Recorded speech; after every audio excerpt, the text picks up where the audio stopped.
Assalamu alaikum, I'm Aisha and you're watching Samaa News. Here are today's headlines. US President Donald Trump has said that Washington did not need a deal with Iran to get enriched uranium from the country. He told reporters in the Oval Office that Washington could get it right now, and that he did not think Iran could stop it if it wanted. Trump also said that he did not want to meet with Iran's supreme leader, Mujtaba Khamenei, but he added that if Washington and Tehran reached a deal, it was possible that the two would meet. Iran's supreme leader, Mujtaba Khamenei, says the country's adversaries have failed militarily and are now shifting tactics toward internal destabilization efforts. In a written message delivered during commemorations marking the death anniversary of Islamic Republic founder Ayatollah Ruhollah Khamenei, Khamenei said external actors are now attempting to weaken Iran through division and psychological pressure. He described these actions as part of what he called hybrid warfare, aimed at undermining national cohesion rather than direct battlefield confrontation.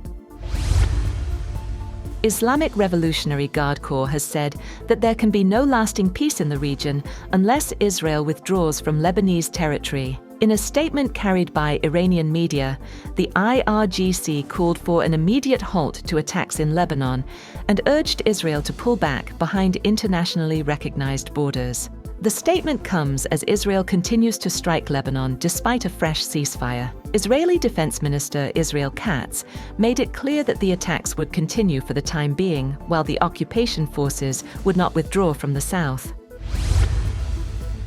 The US House of Representatives has passed legislation to provide aid to Ukraine and impose new sanctions on Russia. The latest sign that some Republicans are willing to defy party leaders and push back against President Donald Trump. The House voted 226 to 195 for the Ukraine Support Act, which reached the floor after languishing for months. A handful of Republicans joined Democrats in signing a discharge petition to force the vote. On Thursday, 18 Republicans and one independent who normally votes with them joined Democrats to pass the bill.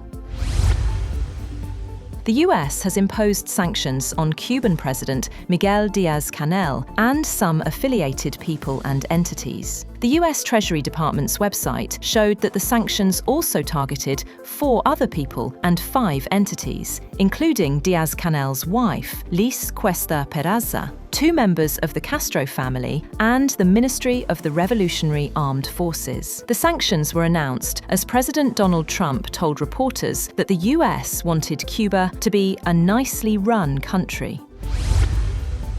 Russian President Vladimir Putin has said that Moscow would defeat Ukraine on the battlefield if necessary, but was ready to end the war via diplomacy and honor unspecified compromises he said had been agreed with President Donald Trump. Speaking at an economic forum, Putin said Russian forces were advancing on the battlefield and urged Kyiv to accept the compromises as well. Marjane Satrapi, the Iranian-French artist, filmmaker, and author of the autobiographical graphic novel Persepolis, has died, aged 56. French President Emmanuel Macron's office said her passing is that of a figure of French culture and of an artist enamored of freedom, whose work carried a universal message and had earned her immense international renown. A statement released by members of her family to the French news agency AFP said she had died of sadness a little over a year after the death of her husband, Swedish actor, producer and screenwriter Mattias Ripa. That's all for now. For more updates, visit www.samaa.tv. Thank you for watching Samaa News.